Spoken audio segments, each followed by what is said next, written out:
Halo anak-anak ibu terkasih, jumpa lagi bersama ibu hari ini khususnya untuk anak ibu yang kelas 2 SD. Apa kabar anak-anak ibu semua? Ibu harap kalian semua dalam lindungan Tuhan ya. Anak-anak ibu, hari ini kita akan belajar pembelajaran agama Katolik tentang hidup rukun dengan tetangga. Nah anak-anak, sebelum belajar tentunya kita harus berdoa dulu nak ya. Kita ambil sikap berdoa yang baik. Dalam nama Bapa dan Putra dan Roh Kudus, amin. Allah yang Maha Pengasih, hari ini kami ingin belajar tentang hidup rukun. Ajarilah kami untuk saling mengunjungi, menyapa dan bekerja. Engkaulah Tuhan kami kini dan sepanjang masa. Amin. Dalam nama Bapa dan Putra dan Roh Kudus, amin. Nah, anak-anak ibu terkasih, hari ini kita akan belajar tentang hidup rukun dengan tetangga. Apa itu tetangga? Tetangga adalah orang yang tinggal di sekitar kita. Di sekitar kita itu di mana? Ya tentunya yang masih satu RT atau satu RW dengan kita. Mereka biasanya tinggal di depan rumah kita atau di belakang rumah kita, samping kanan kiri kita. Nah, itu mereka disebut tetangga. Nah, kita dengan tetangga pastinya mempunyai perbedaan. Entah itu suku, agama, usia, sikap, dan sebagainya. Tapi bagaimana sikap kita dengan tetangga?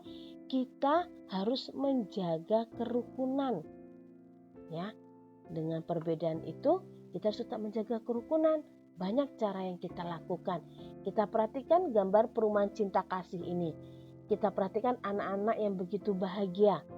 Mereka bermain bersama. Nah, karena kita perlu ketahui di sini belum tentu mereka ini agamanya sama. Mungkin di sini ada yang agamanya Islam atau agamanya Katolik, Kristen, Hindu, Buddha dan sebagainya, atau Konghucu, kita nggak tahu ya. Tapi mereka menunjukkan hidup rukun. Nah, berikutnya juga begitu, lihat. Nah, ini kita perhatikan. Ini mempunyai perbedaan agama. Di sini ada yang agama Kristen, ada yang Islam, ada yang Hindu, ataupun ada yang Buddha. Mereka tetap rukun. Mereka saling menyapa. Mereka saling mengucapkan salam. Ini yang Tuhan inginkan dari kita ya anak-anak ibu terkasih. Nah, karena kita harus menjaga kerukunan dengan cara saling mengunjungi, seperti ini juga boleh. Memberi ucapan selamat hari raya.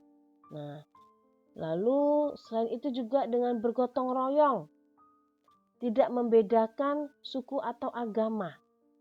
Nah, di sini juga merupakan contoh hidup rukun. Nah, dengan cara belajar bersama, ya. Lalu di sini apa? Bermain bersama. Nah, mengapa kita harus bekerja sama? Apa manfaatnya? Supaya apa? Menambah keakraban antar tetangga. Kerjasama juga bisa menjadikan pekerjaan akan cepat selesai dan terasa ringan. Membuat kerukunan sehingga lingkungan juga menjadi aman. Nah, anak-anak ibu terkasih, ibu ada sebuah cerita dari ibu ambil dari kitab suci tentang Maria mengunjungi sepupunya yang bernama Elizabeth. Anak-anak dengarkan sebentar ya ceritanya ya. Beberapa waktu kemudian berangkatlah Maria dan langsung berjalan ke pegunungan menuju sebuah kota di Yehuda. Di situ dia masuk ke rumah Zakaria dan memberi salam kepada Elizabeth. Inilah saudaranya ya. Dan ketika Elizabeth mendengarkan salam Maria, melonjaklah anak yang di dalam rahimnya. Jadi waktu itu Elizabeth sedang mengandung, sedang hamil, mendengar Maria mengucapkan salam, anak di dalam perutnya itu melonjak kegirangan. Dan Elizabeth pun penuh dengan Roh Kudus, lalu berkata dengan suara nyaring, "Diberkatilah engkau di antara semua perempuan, dan diberkatilah buah rahimmu. Siapakah aku ini sampai ibu Tuhanku datang mengunjungi aku? Sebab sesungguhnya ketika salammu sampai kepada telingaku, anak yang di dalam rahimku melonjak kegirangan. Dan berbahagialah dia yang telah percaya, sebab apa yang dikatakan kepadanya dari Tuhan akan terlaksana. Dan waktu itu Maria mengunjungi Elizabeth sepupunya itu, dia tinggal di rumahnya selama 3 bulan lamanya bersama Elizabeth. Nah, sudah 3 bulan, dia pun pulang kembali ke rumahnya. Nah, anak-anak ibu terkasih, dalam cerita ini tadi, Maria mengunjungi saudara sepupunya, yaitu Elizabeth. Nah, jadi kunjungan Maria menunjukkan bahwa Maria dan Elizabeth itu hidup rukun.